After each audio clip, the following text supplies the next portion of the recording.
के चलते। तो चलिए मेरे रिजल्ट से शुरुआत करते हैं। मुझे इस कम्युनिटी को ज्वाइन करके लगभग 6 साल का समय हो गया है। चीजें होती है, मतलब यानी क्या, सबसे पहले लाइफस्टाइल से शुरुआत होती है। कुछ हेल्थ चैलेंजेस आते हैं, लाइफस्टाइल हमारे आते हैं तो इसी तरीके का ये फोटो और ये सारी चीजें देखते हैं। लेकिन दोस्तों इसी के इर्द गिर्द हमारी लाइफ चल रही है। मोस्ट ऑफ द 90% पीपल जो है ना, अगर ऐड करते हैं तो हमारे जीवन में बहुत बड़ा बदलाव जो है ना वो आने वाला है दोस्तों। ब्रिस्ट वॉकिंग यानी कि क्या, खुद के काम खुद करो। घर का जो भी काम है पूरा अच्छे से morning on the stage. So just a minute, please help me welcome on the stage Priya Dhanba madam. Priya madam, आपका स्वागत है। आप मेन स्क्रीन पे आइए, हम आपका स्वागत करना चाहते हैं। Okay, just a minute. Yes, क्या बात है।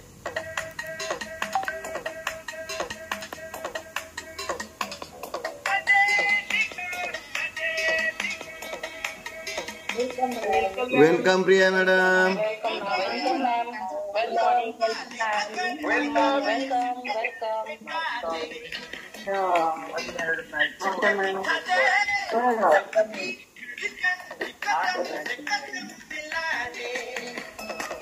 थँक्यू सो मच माझं एवढं छान वेलकम केल्याबद्दल। Yes, thank you so much sir. Hello everyone, माझं नाव प्रिया आहे आणि मी लातूरवरून बोलत आहे। आणि मला या कम्युनिटीमध्ये येऊन अराउंड 1 वर्ष कंप्लीट झाला। आणि या कम्युनिटीशी जोडण्याचं एकच कारण होतं की माझं वाढलेलं वजन आणि वाढलेल्या वजनासोबतच थोडंसं चॅलेंजेस होते। आता मी थोडंसं शेअर करते आणि थँक्यू सो मच म्हणेन या कम्युनिटीला, या प्लॅटफॉर्मला आणि या सगळ्या कोचेसला आणि सगळ्या स्टुडंटला। मला सगळ्यांनी सपोर्ट केले आणि मला हा चान्स दिला स्वतःची स्टोरी एक नवीन ओळख म्हणून मला चान्स दिल्याबद्दल थँक्यू। 2019चा हा फोटो आहे माझा। 2019ला सगळंच काही व्यवस्थित चालू होतं। अराउंड मी 11वी आणि 12वीला होते आणि सगळंच व्यवस्थित छान सुरळीतपणे चालू होतं। म्हणजे कोचिंग असेल, क्लासेस असेल, बाय वॉक जायची, सगळं व्यवस्थित स्टडी असेल किंवा मग आपली फिजिकल हेल्थ असेल, सगळ्याच गोष्टी मेंटेन करून चालायची। आणि जसं 2019 झालं नंतर लॉकडाऊनचा पिरियड लागला। लॉकडाऊन नंतर कसं म्हणजे बेटी जीवनशैली झाली, सगळे ऑनलाईन क्लासेस झाले आणि त्यानंतर जेव्हा सगळं घरी बसून वर्क होतं किंवा मग स्टडी असेल, ऑनलाईन लेक्चर्स असतील किंवा मग जे काही फिजिकल ऍक्टिव्हिटी कमी झाली। जेव्हा मी ऍज अ स्टुडंट म्हणून जेव्हा क्लासेस अटेंड करायची तेव्हा वॉकिंग नाही जायची, ऑटो नसेल करायचं किंवा तेव्हा एक हेल्थ कॉन्शियस होते की कुठे ना कुठे। मग अराउंड 12 झाल्यानंतर 4 वर्ष म्हणजे 4 भिंतीमध्येच असायची। कोणी फ्रेंड सर्कल नसायचं किंवा मग कोणी असे ओपनली बोलू शकेल कोणासमोर असं कोणीच नव्हतं। आणि जसं जसं पिरियड होत चालला लॉकडाऊन नंतर म्हणजे ऍज अ बॅकग्राऊंड, लॉकडाऊन नंतर कसं झालं की म्हणजे लॉकडाऊन नंतर फ्रेशरसाठी जागा कमी निघाल्या आणि त्या निगेटिव्हिटीमुळे इंडस्ट्री डाऊन झाली। आणि एक तर एज्युकेशनमध्ये तर सगळ्या गोष्टी चांगल्या चालू होत्या, पण जे मनासारखं पॅकेज होतं ओव्हरवेट झाल्यामुळे मी ट्राय करत होते की काहीतरी आपल्याला चेंज करायला हवं। कारण ऍज अ लहान वयामध्ये जेव्हा एखादी मुलगी ओव्हरवेट होते तेव्हा तिला खूप काही बोललं जातं किंवा म्हणजे तिला खूप वेगळ्या इंटेन्शन न बघितलं जातं। की माझ्या घरी असं असायचं की मला 2-3 बहिणी आहेत, दोघी वेल सेटल झाले आणि सगळं फिजिकल हेल्थ असेल सगळं सेटल फिट अँड फाईन होतं। आणि तिसरी मी अशी होती की लॉकडाऊन नंतरच माझी ड्रास्टिकली लाईफ चेंज झाली बेटी जीवनशैलीमुळे। आणि सेकंड म्हटलं तर एकट्यामध्ये असून 4 भिंतीमध्ये असून मला बाहेरचं जग पाहता नाही आलं। आणि असं नाही की मी फिरू शकत नाही किंवा मग काही ऍड ऑन नाही करू शकत, पण स्वतःला इतकं गुंतून घेतलं की रिस्पॉन्सिबिलिटी असतील किंवा मग ऍज अ स्टुडंट म्हणून जे काही लाईफच्या करिअरच्या रिस्पॉन्सिबिलिटी होत्या त्याच्यामध्ये गुंतून घेतल्यामुळे शरीराकडे लक्षच नव्हतं। आणि मग जाऊ दे म्हणून थोडंसं कंटाळा करायचा जेवणामध्ये। ऍक्च्युली माझे आई वडील सोबत नसायचे, मी आणि माझा भाऊच असायचो।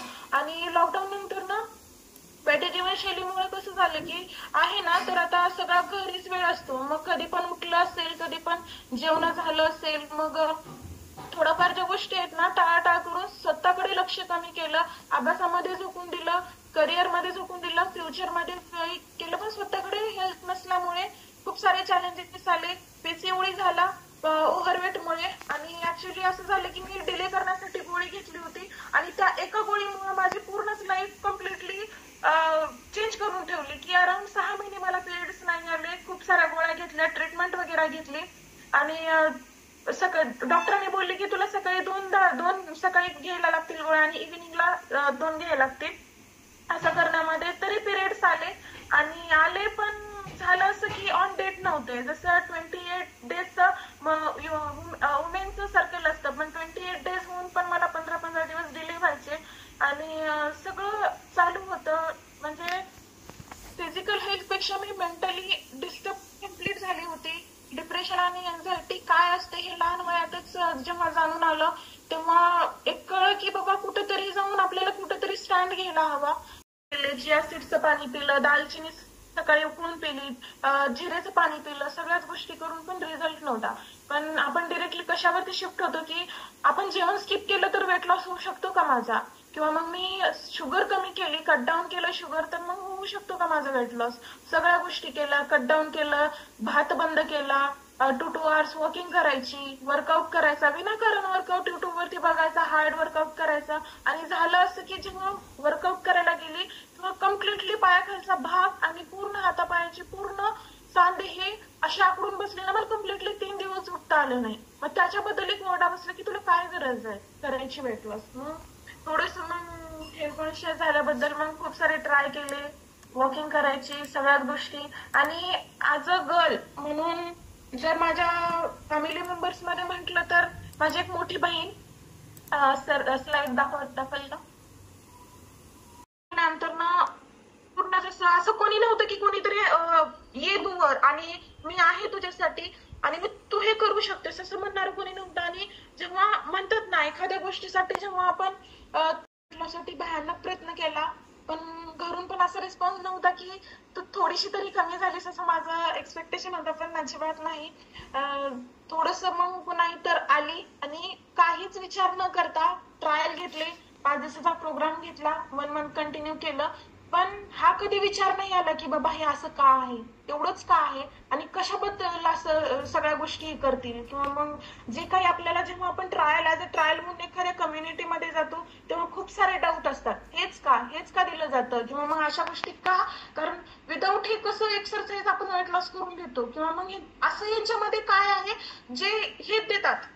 मग असं काहीच नाही, फक्त मला एकच गोल होता की मला वेट लॉस करायचा आणि मला माझी बॉडी शेप मध्ये 2019चा मी फोटो माझ्या डोळ्यासमोर ठेवायचे आणि मला म्हणायचं की माझा गोलच होता वेट लॉस करायचा आहे. फोटो आहे. आणि आता हा 15 kg वेट लॉस करण्यामध्ये मला या कम्युनिटीमध्ये हेल्प केली. आणि वेट लॉसच नाही तर माझे जे काही पिरियड सर्कल होतात, किंवा मग पिरियड्समुळे लेडीजचं कसं असतं हार्मोन इम्बॅलन्समुळे खूप जास्त चिडचिड होते, आणि सगळ्या रिस्पॉन्सिबिलिटी घराच्या स्वतःवर असल्यामुळे सगळ्या गोष्टी लहान वयात हँडल करणं माझ्याने सोपं नव्हतं. आणि सगळ्याच गोष्टी हँडल करत करत स्टडी पण बघायची, करिअर पण बघायचं, आपली हेल्थ पण बघायची, काय कमी आहे काय जास्त आहे घरामध्ये, सगळ्याच गोष्टी हँडल करून स्वतःला सावरत या कम्युनिटीशी जॉईन माझ्या लाईफ मध्ये आकार दिला मॅमने. डिप्रेशन असेल सगळ्या गोष्टी आपण ओपनली बोलू शकलो इथे, आणि सगळं जे काही आहे रुटीन सगळं मॅमला सांगितलं, शेअर करण्यात आलं. आणि आपला एकमेव कोच आणि ही कम्युनिटी अशी आहे जे म्हणते तू जशी कशी आहेस ना तर तू करू शकतेस. आणि राहिला विषयाचा की बाबा वेट लॉस तर होताच, पण वेट लॉस सोबत म्हणजे थोडस म्हणजे लुकिंग साठी जे म्हणजे स्पेशली गर्ल्स आणि वुमेन्स रिलेट करू शकतील, म्हणजे असं बोलत होते की तू तर जाड आहेस आणि जाड अशी झालीस की 4 लेकरांची माय दिसतेस. आणि त्यावरून असा केला होता की दिसण्यासाठी पण म्हणजे तुला कसं भेटेल, तू अशी आहेस, तू अशी दिसतेस, तू आता टिपिकल भाषेमध्ये म्हटलं तर तू खूप जास्त फजरी आहेस ना, आणि खूप घाण प्रकार करून घेतलाय तुझा. आणि जेव्हा एखाद्या मुलीला सगळ्या गोष्टी रिस्पॉन्सिबल असून पण एखादे बोलणं जेव्हा होतं ना तेव्हा मग तिला कळतं की ती कोणती मला पिरियड्स मध्ये इम्बॅलन्स आहे आणि सगळं फक्त वेट लॉसच करायचा होता. जेव्हा मग 1 मंथ कम्प्लीट झालं, एक वेळ अशी होती